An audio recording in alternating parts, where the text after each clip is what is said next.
In a stunning turn of events that's got the world buzzing, the British royal family is undergoing a dramatic overhaul as Prince Andrew, aged 65, faces eviction from his opulent Windsor residence known as Royal Lodge.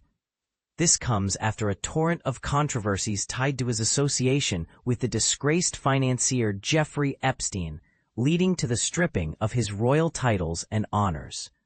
But here's where it gets controversial. Despite his steadfast denials of any wrongdoing, King Charles has deemed it necessary to remove him from the spotlight and reassign his home. And this is the part most people miss. What happens to this grand property next could reveal a lot about the monarchy's priorities and internal dynamics. Let's dive deep into the possibilities of who might become the new resident, breaking it down step by step for clarity, even if you're just starting to follow royal affairs. To set the scene, Buckingham Palace issued a clear and firm statement outlining the king's decisions. Prince Andrew, who will henceforth be referred to as Andrew Mountbatten Windsor, has been formally notified to surrender his lease on Royal Lodge. This lease had previously shielded him from losing his residence amid the fallout from the Epstein scandal, which has engulfed him in allegations of misconduct. The palace emphasized that these actions are essential, even though Andrew continues to protest his innocence. In their words, their majesties wish to make clear that their thoughts and utmost sympathies have been and will remain with the victims and survivors of any and all forms of abuse.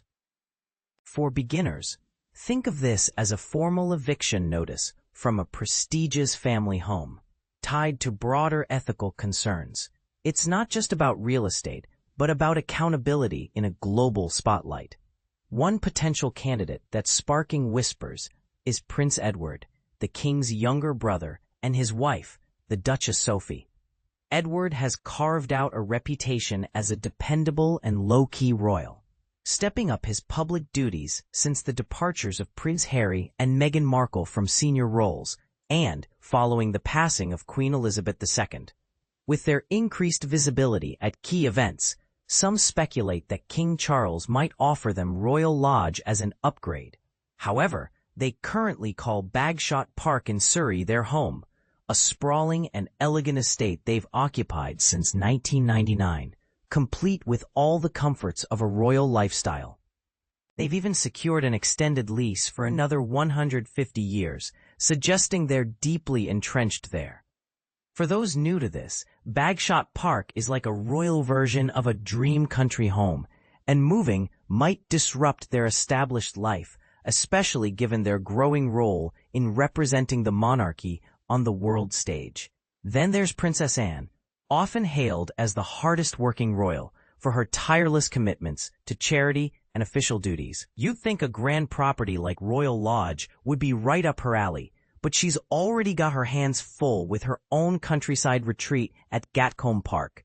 This beautiful Grade 2 listed home, boasting 5 bedrooms on a vast 730-acre estate, was a thoughtful wedding present from Queen Elizabeth II in 1976 when Anne married her first husband, Captain Mark Phillips. She shares the space with her current spouse, Sir Timothy Lawrence, and their children, Zara Tyndall and Peter Phillips, who live on-site too. Anne has spoken candidly about the upkeep, noting that the farming operations there aren't a hobby. They need to be profitable to sustain the property. Imagine overseeing livestock and crops just to keep your home afloat. It's a far cry from the cushy image of royalty, and it explains why she might not be eyeing a switch. For newcomers, Gatcombe Park represents a self-sustaining royal estate, blending tradition with practicality in a way that highlights Anne's no-nonsense approach. Shifting gears, what about Prince William and Princess Kate, the Prince and Princess of Wales? They're currently in the midst of a big move themselves, transitioning from Adelaide Cottage to Forest Lodge in Windsor, with the relocation just weeks away. In the past, Royal Lodge could have been a tempting option for them and their 3 children, Prince George, Princess Charlotte, and Prince Louis, thanks to its spacious layout and convenient Windsor location near royal commitments. But, hello, its online royal correspondent, Danielle Stacey, points out that the couple is deeply invested in Windsor. Their kids are happily settled at Lambrook School, and they're close to Windsor Castle for official events. Plus, they've poured their own funds into renovating Forest Lodge, making a sudden pivot to Royal Lodge seem improbable right now. To break it down simply, Forest Lodge is their chosen family nest, tailored to their modern royal lifestyle, and abandoning it now would feel like a step backward.